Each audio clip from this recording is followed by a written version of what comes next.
Trauma Therapist Podcast, episode 269.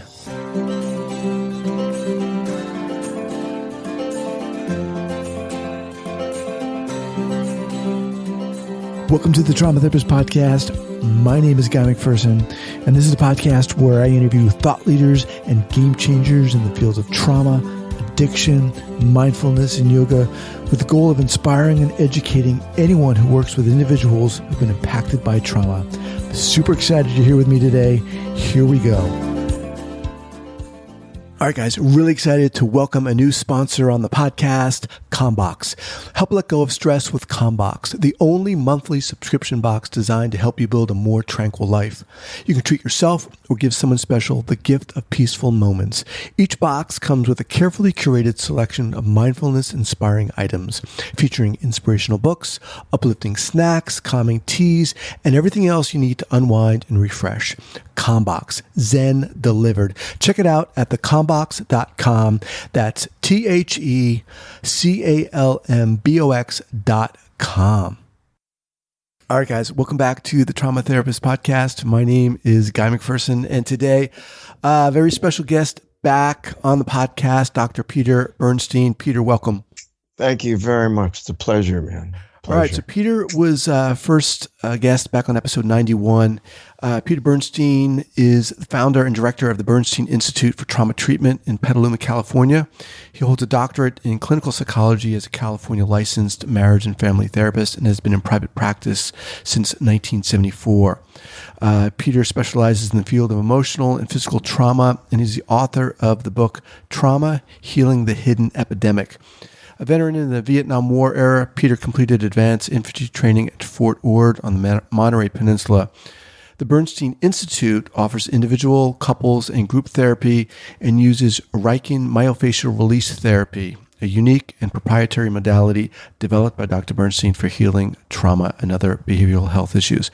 All right, Peter, I've been wanting to have you back on this podcast ever since your first episode, and I sincerely mean that, because for me, and I would encourage a lot of our listeners to go back and listen to that episode 91. But for me, you just really epitomized what I want to do, I hope to do with this podcast, which is to bring on people like yourself who are doing what I would consider really remarkable work, but just and so open about your process of doing it. But so share with our listeners again, I guess, what it is we're going to talk about today. Let's start there. Okay. Well, first of all, I just listened to our old introduction, and one of the issues we want to talk about is stigma, and that is the negative associations that people are placing on the mental health approach to helping and getting help.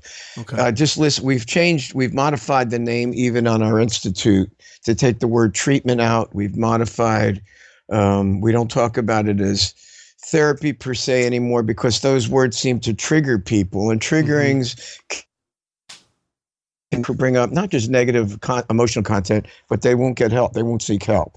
So we've modified our approach. We're plenty busy, but it wasn't modifying it for the sake of becoming busier, but being able to reach a broader grouping, a more diverse grouping in the population. We deal a lot with our nonprofit, Sonoma Coast Trauma Treatment, with veterans and their caregivers, especially the tough guys, the special ops guys, the Marines mostly. Force recon folks, they're even tougher, and some SEALs. We deal with all kinds of military, but those folks have reacted to looking at stigma as they see it, they don't call it stigma, but basically getting help means they're admitting that they're weak, that they're flawed, that something's wrong with them. And these are all things that are considered the worst when you're in the midst of combat, and especially when you're trained militarily.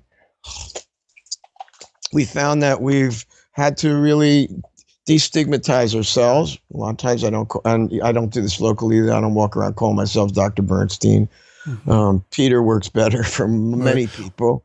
Other Let me than just kind of interject here quickly. So why this issue now? I mean, obviously this is an issue that's been good going on, but question. why has this come up for you now, Peter? Well, I think that's a really good question. It's, the world is changing and so is the professions, and people's attitudes are changing. So we've seen it over a period of time. It wasn't always this way. If we go inside an institution, that's a different story. People were calling me Dr. Bernstein. Things are much more formal. And okay, that's fine. But when we come to the general public, the people we want to really reach, folks that are going through very difficult times, we don't want to do anything to get in the way and make it more difficult. We don't want them to avoid us because to come to us means they're sick or weak or they're going to be labeled. Why it's becoming so much more emphasized, I can't really say. I just think it's a sign of the times. Certain licensing emphases, certain things that were a big deal before, now people they'd rather go to a coach or a life coach or a mentor, things like that. And that's much more acceptable and palatable. So we've all taken courses to become mentors and coaches, life coaches. So that's fine with us. That adds to the arsenal that we have to reach more people. So I feel that it's becoming more and more of an issue professionally and personally. And I'm certainly willing to modify in that regard. I don't feel that we have to emphasize it just for self-respect or our own egos. It's more important that we're reaching people that need the help, and that's what's most important to us. Have you found a difference in the way, because you've been doing this work for a while with veterans and military individuals, but have you found that the way you're accepted has shifted? I mean, you talked about the difference of using doctor versus not, but I guess. Well, that's a good question. Yes, I am accepted by most, but I don't think it has to do with that. It's the kind of person I am. I'm one of those people a long time ago that would have avoided those labels myself, and I was a tough guy. And they seem to be drawn to me and trust me because of a couple of things. They believe I'm the real thing, that I've been through a lot of things that they've been through and more, and they respect that. They have radar for therapy games and things like that, and they're more interested. Are you for real? Have you been where we've been? Have you gone through this? Have you experienced PTSD? Have you had a hard life? Have you been broken? Have you been troubled? Have you done all the things and been all the places we are? Because by the time they come to us, they're pretty broken, and they want to talk to someone who understands that, who's come through it to the other side and lives a well-integrated life, who meets challenges that continue and grow, in fact, and can handle it better. From each time I'm challenged, I seem to gain the strength and courage and an inner strength about myself. And it doesn't come from my ego. It comes from life experience. It doesn't necessarily come from all the degrees I have. It comes from what life throws at me and how I handle it. That's what folks that come to me are looking for from me and from my staff. So it's not necessary. We don't work alone. We only work in teams. So, yeah.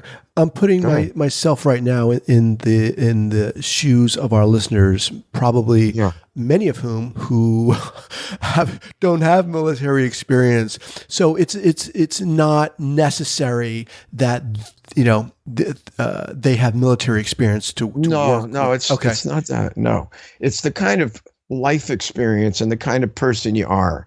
That's what really matters most. How authentic, how genuine, how real, how empathetic you are without being overly compassionate in the sense of misguidedly putting your problems into the work. That is not it. In fact, we train all our people here to make sure we don't do that, because that contaminates the work. But we got to make sure that the empathy is there, the understanding and the feel for what's going on, and then work from there. That's an important thing. Yeah. There's been so much talk about military personnel getting treatment, and are you seeing a shift in people willing to get treatment? I mean, you talked about getting life coaches, et cetera. Are they getting treatment, but just not quote unquote therapy or treatment, or what's your thought on that? I'm chuckling to myself because I know the military has put a greater emphasis in destigmatizing, and well, the folks that we see, I don't think the message reaches them. They're a different breed, and when I've talked to people, friends that I have, and then that I've grown to know that are higher ups and whatever, I tell them the people we're treating, and they say, "Oh, they're different." Um, when you talk about a Navy SEAL or you talk about a Marine Force Recon folks, even Marines, no, I think the stigma is still very powerful. You can give it lip service bureaucratically, but when it really comes down to it personally, we see this. We see very many of the same kinds of resistances as before. So we're realizing that bureaucratically and officially, there's been work to destigmatize and to encourage people to get help and whatever. But when it really comes down to it, and you look at people who come to us and their attitudes toward the VA and what they've gone through, there's still so much attitude and stigma and resistance and negativity. And I don't think it's changed that much that I can tell. So are people individually. Who are people coming to you voluntarily, or are you going to? And are those individuals who? I realize this is a broad question or generalization, but when are people coming to you after they've hit rock bottom? I mean, what gets someone who's highly trained? You're talking about really a select group of individuals. If we're talking about Marines and SEALs and recon, what gets someone or brings them or encourages them to walk in your door? Well, I'll tell you the truth. We don't get any easy people. We get them when they have reached, I would like to say when they bottomed out. If there's drugs and alcohol involved, we think they bottomed out, but they surprise us. They got a deeper fall than we could believe, but some of them haven't bottomed out. They're usually coming in very desperate, in the sense that their lives are falling apart, their relationships, they can't reintegrate into life and society. They'd rather go back to combat. They feel safer there. There's a lot of fear, even for heroes, and we have a lot of heroes that come in.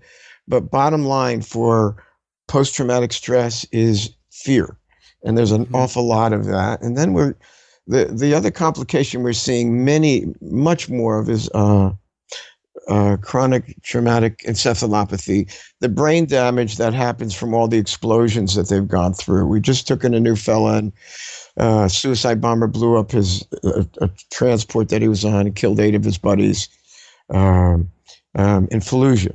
And I am sure that he's got traumatic brain injury as well as PTSD. He hasn't been able to hold jobs. He's a smart fella. He can't integrate. He just got fired again. He has fits of rage, and those kinds of things are telling them they're hitting bottom because they're in trouble. They can't hold a job. They can't hold down a relationship, or they sabotage them. Every time they begin to do better, they take themselves down. They live with a lot of intense fear, although they don't always admit it. So we see them in a very broken place. Many times they come in with their loved ones who are desperate themselves and have secondary trauma from being caregivers to these folks. So we're seeing them in very, very bad shape. If there's drugs and alcohol involved, the chances of our reaching them are much less. We've seen, unfortunately, some of them where we can't reach go and kill themselves. That breaks our hearts. That's my life commitment is for the rest of my career is to prevent that and do what I can to figure out how to get around that. We've been, I want to say, relatively successful because we have a number of Marines that and their loved ones that we're dealing with that are doing better, much better. But I won't lie to you. I mean, the folks that are coming in and they're on drugs from the VA, they're drinking a lot. They're out of control. They have brain damage. We don't really have a good shot with them. And the suicide rate for these folks is much, much, much too high. There's so many things right now that I want to talk about after listening to what you've just said. I want to just kind of mention 2 things here. One is, earlier you talked about really what it takes or what is required when working within this context or with this population. For me, I feel we kind of glossed over it in a sense because it seems in one sense easy to be authentic, but there's something else there. And I think specifically for you just come across that way. How do you train, quote unquote, or teach the people you work with to exude that or be that or practice that way? Well, I don't think it's that easy to be authentic when the push comes to shove. I think really what we see is it brings out the worst. It brings out the defenses and the self-deceptions, and that includes therapists and staff. We keep them honest here. We take care of our own. We make sure, because we know this work affects everybody and anybody. When you get to this depth of horror that these people go through. So we take care of our own and we keep them honest, and we work in teams. There's an accountability between practitioners. We work also at a physiological level with body workers because we feel that trauma distorts the nervous system. So it's very hard to defend yourself against that. Mm-hmm. People come in, and particularly in the professions, and profess authenticity and knowledge. But I'll tell you what, push comes to shove in a short time, all the holes in their character and their emotionality begin to come through, and you can't help it because it begins to contaminate the work they're doing. So we keep an eye on that. Say more about that, Peter. Well, for instance, we have a fellow, we love him, and he did a couple of tours in Iraq. He's since gotten licensed. He went back to school. But anyway, he was one of the ordnance specialists that defused the IED explosives. And when we would work with him, and I would mentor him, and a vet came in, he couldn't help himself, because this is the way. There's a fellowship between combat veterans. He couldn't help himself but just dive right in and do anything he could. He would just go overboard to save these guys. And his stuff would come out all over the place. His need to be rescued, he wasn't, and helped. He wanted to jump in. He did too much, and he'd actually alienate people. So he didn't have empathy. He had misguided compassion. And to teach him there's a difference between empathy and misguided compassion is very important. It doesn't mean we all don't feel, but we have there certainly has to be an objectivity and a self-awareness that where our problems are, and to make sure that that out of that we gain a sensitivity, but we don't hemorrhage our own pain and our own woundedness onto our clients. Mm-hmm. That's a hard lesson. Authenticity is something personal. It has to do with character. It has to do with integrity. It has to do with a lot of things. I can't say that I've always been that way. I've been doing this a long time. I come from the kind of background, though, where I grew up with a very hard life. And to be honest with you, I think my early life has an awful lot to do with where I am today in many ways. I grew up a tough guy. I grew up on the streets. In New Jersey, I definitely didn't have an easy life at all. A lot of trauma, frighteningly so. But there was an honesty and integrity and a truthfulness even on the streets. And frankly, I lived by that code. I've certainly transformed it, and it's morphed into something a little bit more mature through the years. But I believe in it, and I find that that's how I live. It doesn't mean my life gets easier. It doesn't. On the contrary, it's harder as I get older. But it's the way I approach these problems, and I stay true to myself. And when I say that, that doesn't mean being a strong, tough guy that can handle everything. I know I have limitations. I know where my weaknesses are and vulnerabilities. So I can't pretend to myself. And that's where the authenticity comes from. I can't pretend to myself that I can handle anything, anytime, because that's not true.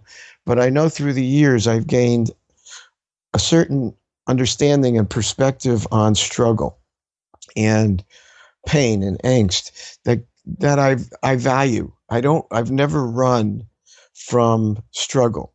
I've never run from pain and angst. In fact, if it's there, I figure those are the cards I'm dealt, and I got to deal with them. And that's what I do. And out of that has come an authenticity and a realness. So instead of running from struggle and pain, it doesn't mean I love it and like it at the time. I just know that I'm not going to run away from it. It's not going to intimidate me. And I'm going to hang in there. And I'm also going to run squarely into my own weaknesses, my own vulnerabilities, my own brokenness. And I know that I can get through it. And out of it, there's going to be a new strength, a new understanding, a new empathy that I didn't have before. And that prepares me for the next set of struggles, which are going to probably even be worse and more difficult, which has been definitely the nature of my life and the nature of the work we do. So that is what brings authenticity. And the truth is, if I fake it, and I've done that in my life with my self-righteousness and my arrogance and thinking I was so sharp and intent and smart and successful, that really is a very fragile and frail defensive structure that in our business is going to be broken down. And boy, when it brings you to your knees, you don't get up that easily because the lessons really are hard. So when I see that come up in me, I'm very careful because I know it's not a strength. It actually is a fragileness that I'm pretending that isn't there. And I've learned it so many times now that I cling to my own, I gotta say, humility has come hard to me. It's been one of the mistakes of my life that I didn't even know what humility was. That was the other trait that I brought off the streets of New Jersey. And there wasn't a sense of humility there. It was pride, survival, being a tough guy. I carried that through. And actually, it isn't always my strength. It can be a fragility and a weakness. So through the years of doing this work, through the years of living and struggle, what comes out of it is humility. And in this work, that's one of the authentic qualities that I embrace, and that seems to draw other people to me to see the strength that I have, and I do, but I also have been broken enough to know I don't have all the answers. And I wish I did. I wish I could save everybody, but I can't. And the older I get and the more years I have in this profession, the more humble I get. And it doesn't come easily and painlessly either, but I embrace that. Wow. And I encourage other people who do this work, particularly the young people, try not to make the same mistakes I made. And schools teach you how smart we are and all the theories and how you're a trauma worker now, and trauma is the big marketable label now. Well, the real thing is a lot tougher than going to school. And it's not going to hold. It's not going to hold for very long when you're on the front lines going through these horrible experiences with people and bringing it through the other side. So try not to get too carried away with yourself for too long. When you're working with people, I guess trainees or students, are you finding that they're open to meeting these kind of authentic, quote unquote, authentic challenges, or just being authentic? Does that come easy for people? What's your experience with that? My experience is the opposite. Mm-hmm. There's some, of course, that are. I mean, really, but for the most part, they come in thinking they know a lot. They have a lot of experience. They've done internships. They come full of themselves, and they would love to prove me wrong. They definitely will challenge me. I frankly don't care most of the time. They can do that. I did it, but the truth is, when it comes down to it, they're going to find out, just like I did, they don't know so much. And real authenticity isn't something that you can perform and fake. You got to be real. And in our work, we do train them to embrace that quality and also to look at themselves honestly. And that's painful. I don't think it's easy. And we're not talking about attacking people and punishing them and tearing them apart. We're talking about showing them some things. All right, I want to welcome back Thrive Cosmetics as a sponsor for this podcast. That's Thrive, Thrive, Cosmetics. Cosmetics is spelled Causemetics.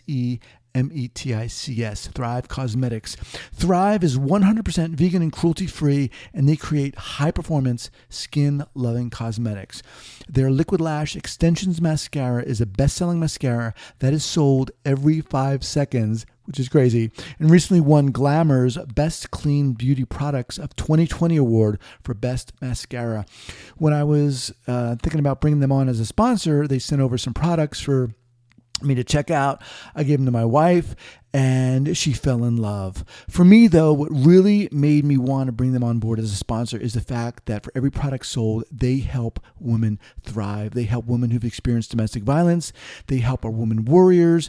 They help women who are experiencing homelessness, and they help women who are experiencing cancer. That to me is amazing and inspiring. That's what I want to be a part of. So for Trauma Therapist podcast listeners can get 50% off your first purchase by going to thrivecosmetics.com/trauma guy. Once again, that's Thrive Cosmetics, again, ThriveCosmetics.com/trauma guy. Thrivecosmetics.com/trauma guy. All right.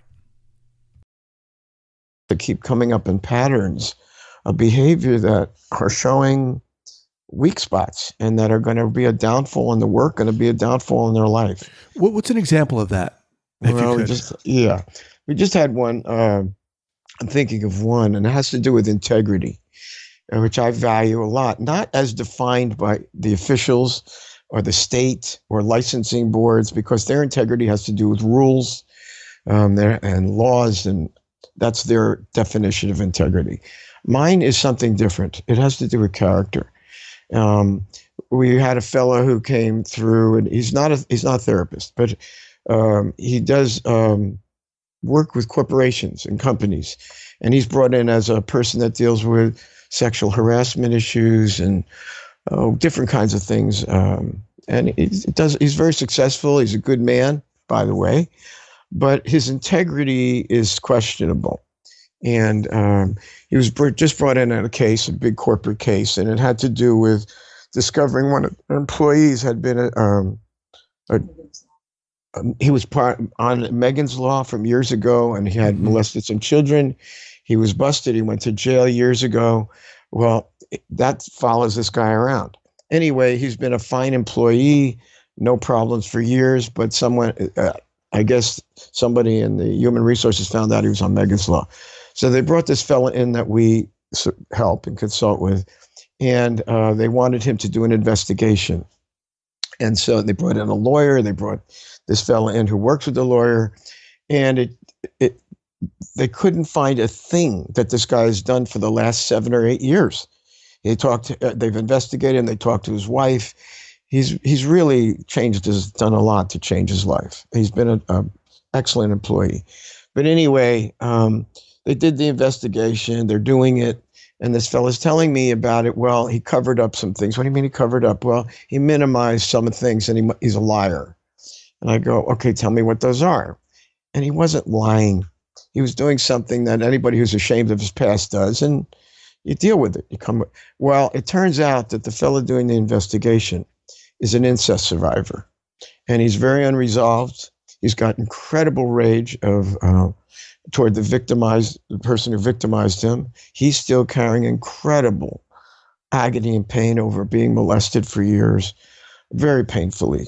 Well, he came across, and he was going to be very legal and righteous and basically destroy this guy. Mm-hmm. And I listened to it, and I said, wait a minute, what has he done for the last 7 or 8 years that you can prove? Nothing. And you're going to get him fired and ruin him. I said, how can you be objective when you carry such a vengeance and grudge toward predators, and you still carry such pain about being a victim? You can't be objective. He couldn't take that at all. And I said, there's an issue of professional integrity here. You should have taken yourself off of this case, because you can't be objective. And you can pretend to be all your day long. You can use the law to pretend to, lots of things about yourself, but you're out to get people that have hurt children, and you'll do anything to destroy them. And you identify with the victim. And I don't blame you for what you've gone through, but how can you be objective carrying the burdens you carry? Well, we call that integrity, and it doesn't have to do with the official recognition of you're doing everything right. It has to do with inside knowing, even when nobody's looking, that you do the right thing. Mhm. And this fella cannot grasp that to save his life. And he keeps reverting back to how objective he's going to be. They're now coming to the not the resolution, but the recommendations. They're not going to be good, and it's really not based on anything the guy's done for 8 years. Right. And I said, "You're out to get him. I hear you, and you're going to do it all in the name of legality." And I said, "You shouldn't be on this case. You should have pulled yourself off of it when it started." Anyway, that's an issue where we would consider there's a definite character flaw there because of his pain and suffering and woundedness that compromises his integrity. He doesn't see it and he doesn't believe it. And they're going to destroy this guy. And they have nothing on him for the last 8 years. Yeah. And he's been an ideal employee. To me, we're certainly not defending predators. We're certainly nothing like that. On the contrary. But when it comes to this kind of thing, the need for objectivity is so important because you can destroy an individual if you have an innate grudge based on your own woundedness. To me, the integrity would be taking responsibility for that woundedness and knowing I can't be objective here. I have too much pain on my own, and it's not the kind that's healed. I can't really be part of a case like that. You can't do it for the money. You can't do it for you got to walk away from the money. You got to walk away from the professional acceptance and recognition and power and be honest with yourself. To me, that's integrity and it's most important. Yeah. So that's the kind of thing. That would be an example of what I'm talking about. Appreciate that. When we started out, excuse me, you'd mentioned kind of two topics, stigma and resilience. Yeah. And let's touch on resilience. I'm just aware of the time, but I want to hit that too. Okay, that to me is such a current and important subject that we are honestly learning about more all the time, about ourselves, about others. I feel it's a key topic. What most people understand resilience as, well, you bounce back from a difficult situation as, and you come back and you have this elasticity and yada, yada. That's too simplistic. Most people that are resilient have been through so much over a long period of time. And, it's the kind of thing where if you think back, well, can people have a good shot at life if they've had a really troubled past, or they've gone through so much and they're wounded and they're in pain, or they've been broken? And the answer is, yeah, they can do very well. And there's been a lot of studies done that I've discovered that prove that. As far back as 1962, when they interviewed 400 really celebrity type people who were leaders in their field. They looked into Eleanor Roosevelt, they looked into the Rockefellers, they looked into, oh man, I can't remember them all. And they interviewed 400 people. And out of 400, there was a small percentage that didn't have very difficult lives. I think it was 10% of the 400 of famous people. And 300 of them that were tremendously recognized leaders all had horribly broken upbringings and a lot of pain and difficulty, and they were all terrific leaders. Studies have come out since that show the same thing. So you're looking at the characteristics and the qualities and go, how do these people do it? What is the qualities that bring this resilience out of them? This ability to really come through and gain strength from their struggles. Reason is, we see people that, and I can include myself in that and the staff we have here for the most part, same way. What is it that people consider us courageous and strong? Is it that we've always been that way? Have we had an easy life? The answer is no, the opposite. Does that courage come from being just tough all the time and being a John Wayne? And the answer is no. In fact, it involves having a lot of fears, being broken, surviving horrible years of abuse or abandonment or tragedy, and finding ways to become problem solvers, not letting the circumstances break you to the point where you lose all hope in yourself, You just give up and you don't want to go on. There is a component of that in all of us, but the difference is those folks that look in the mirror one day and go, no way am I going to let this take me down. I will do whatever it takes to pull through this. And it's that ability to not let any problem be an end all. But if we're broken, to pick ourselves up and start again until we find the answers, until we find what it takes to go on. We find is crucial to coming back. There are ways to actually develop some of it for the tough times, and I do it. I've been working out for years, since I've been 13 or 14, and I'm 72. There's other ways. I compete in cutting horse competition, and that's a real adrenaline rush and things like that. But the honest part of it is there's an expected toughness that has to come out of that. It's not trauma. But it's building a strength, definitely. And that strength carries over for when things really do hit. I can draw upon that because it's part of me. It's been part of me since I've been a kid on the streets. And I wasn't always a strong, perfect, tough guy. I was the opposite. I was bullied in many ways. Where I grew up, anti-Semitism was incredible. I was getting beat up by adults when I was a child on the streets. I had a rough home life. And I was, be honest with you, up until I was on the streets, probably by the time I was 6 or 7 years old, and I was a sensitive little boy. And it turned out that I sorted myself after a while as a coward because I couldn't fight back. I was taken down and my life was on the line a lot. It was the day I decided I will never let anybody do that to me again because I got to live with myself.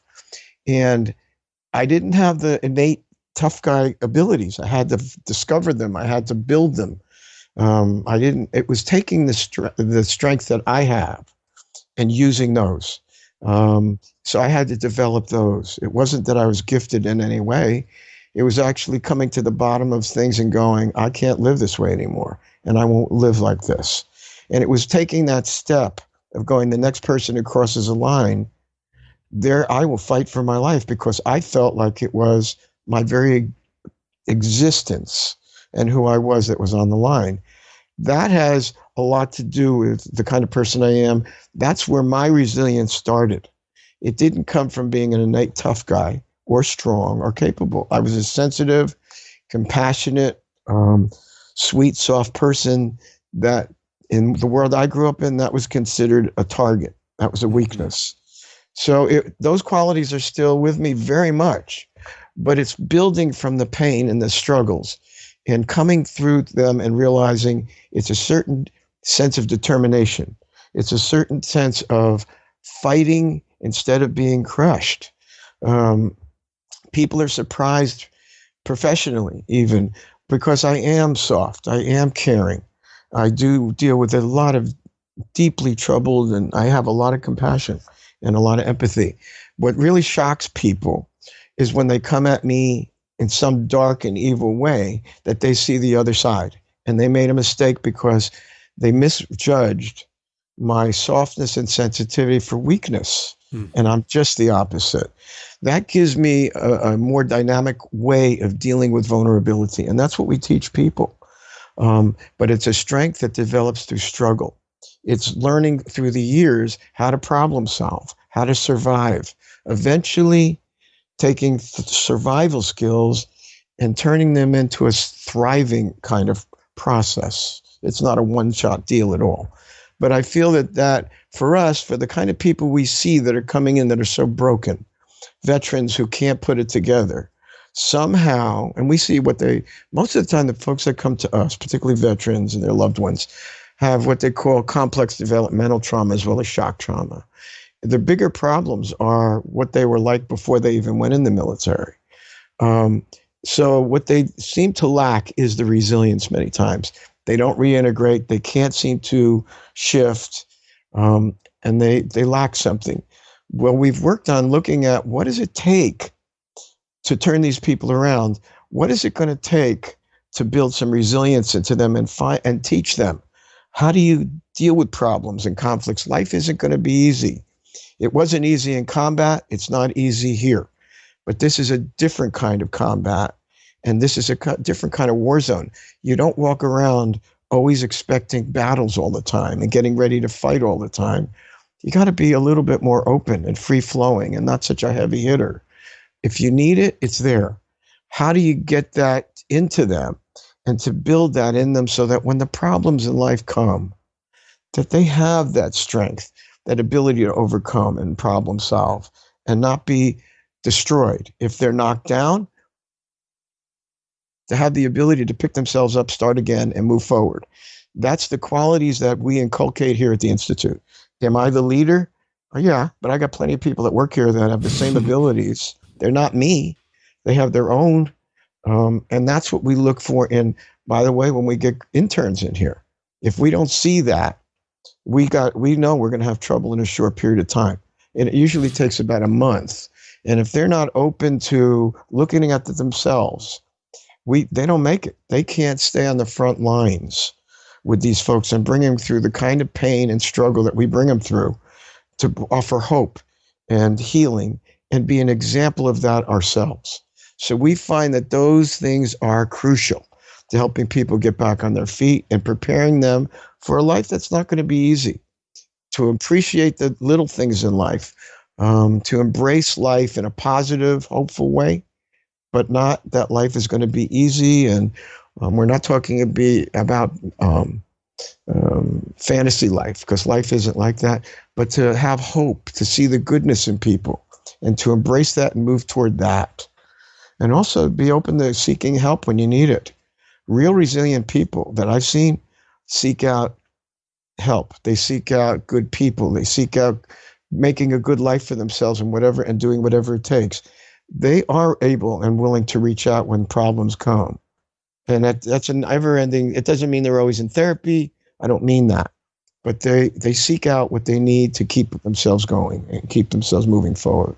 Well, Peter, I love talking to you, man. It just inspires me every time I listen to you, because there's just so, you know what it is? It's just there's an essential, elemental, foundational, fundamental authenticity that just permeates everything you're talking about. And I aspire to really represent, sincerely, I aspire to have this podcast represent that. And I want to thank you so much for coming on here again. You're welcome. Yeah, you're welcome. Didn't you want me to recommend a few books? A couple of books? Yeah, sure.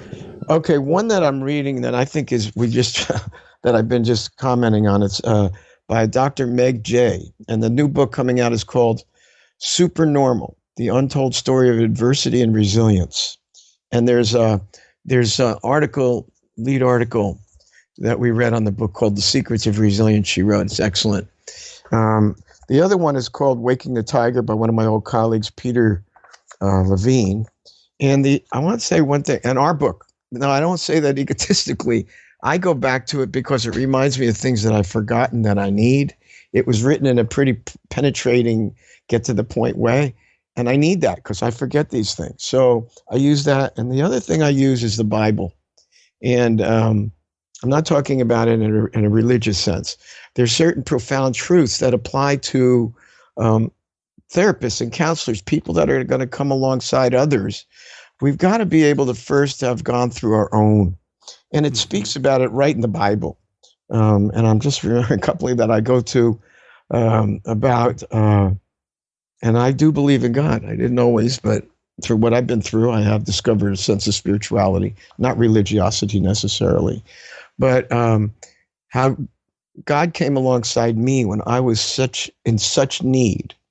And I never understood at the time, what's the purpose of all of this? But the truth is, there is a purpose. And God comes alongside us so that we can come alongside others later, like he came alongside us and help them, not religiously, but personally, emotionally, psychologically, and spiritually. So that to me is very important. And then there was one in Hebrews, and it talks about they talk about, and I'm paraphrasing this, and that's the way I usually read the Bible, in a paraphrased way, that people who are going to help others They talk about the priests. We're talking about the counselors. They've got to go through their own pain and their own suffering and their own difficulties and own it, their own darkness, their own sinfulness, and own it and be repentant and do something about it. And they're going to need that because they need to be gentle with other people that they deal with who have these problems too. And it's very hard to be gentle when you haven't been through these things yourself. And I do believe that very, very much. And the other is First Joshua, where he's told, to have strength and courage. Don't despair. Don't be discouraged. Stay hopeful and lead these people. There's no room for despair and fearfulness and discouragement. And I believe in all of that, not from the Bible, but from real life. And then I discovered it later, and they're saying that in the Bible, in the Old and New Testament. That works for me. And if it dovetails into reality, that really works for me. If it's just something religious or esoteric, well, that's really nice, but it could be applicable. And these things are. So I look at books like that. I wrote our book like that. We write papers all about that. I do want to just say one thing quickly, and that's about the fire caregivers. Well, I want to talk quickly about the fire victims. We live in Sonoma County. And there's been thousands of evacuees that have fled into where we live, 100,000. And it's been quite an experience to see the tragedies and the horrors and the nightmares of what's gone on with these folks. They're in the midst of they've lost everything. And they've lost loved ones, they've lost pets, they've lost everything they owned. We have one employee who had this happen, and the week that she got back to our house that wasn't destroyed, her father dies. So God. We've seen these stories. So we've written some papers. There's a video out that we've done to help them. It's been wrote an article last week for the paper about the steps they need to take for post-trauma, because that's when the effect is starting to set in.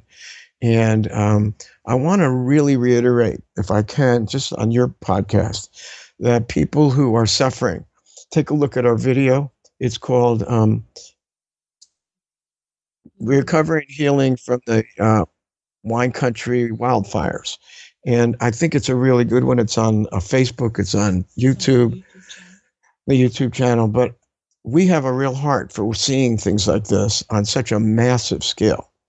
And these people need the support and encouragement and hope and permission to grieve, permission to feel the fears, but not let the fears consume them, not to over-focus on them, how to rebuild, taking one step at a time, to develop the resilience. If they don't have it, now is the time. So we're really here it is in real life in another way. Right. The massive scale that we feel is really important. And we're certainly part of helping them. So I'll have those links. If you want to shoot me that article and the link for the YouTube, I can have them linked up here at the show notes page at the traumatherapistpodcast.com. Peter Bernstein at what's the URL now? You said you took the word treatment out of the Bernstein Institute. So what do you? Bernstein Institute for Trauma. Okay. Strategies for enhanced performance. Strategies for enhanced performance and relief from trauma. So We've taken the word treatment out. We've looked at it in a more civilian way that people can take this and not be put off by it. Awesome. So we're modifying things, and we feel that we'll reach more people that way. I hope so. All right, Peter, thank you so much. And it was awesome. We'll be in touch. Thanks so much. Take care. Nice to talk to you, Guy. All right, guys, once again, very excited to welcome a new sponsor on the podcast, ComBox. Give the gift of serenity with ComBox. This monthly box features a curated selection of items meant to help reduce stress and enhance personal well-being. From relaxing music to calming personal care items to the latest book on meditation, ComBox is a breath of fresh air in our stressed-out world. Get one for yourself or gift it to someone special. Use coupon code PODCAST to get $5 off your first box. ComBox, peaceful moments for a peaceful life. Check it out at thecombox.com. That's THECALMBOX.com. Thecombox.com.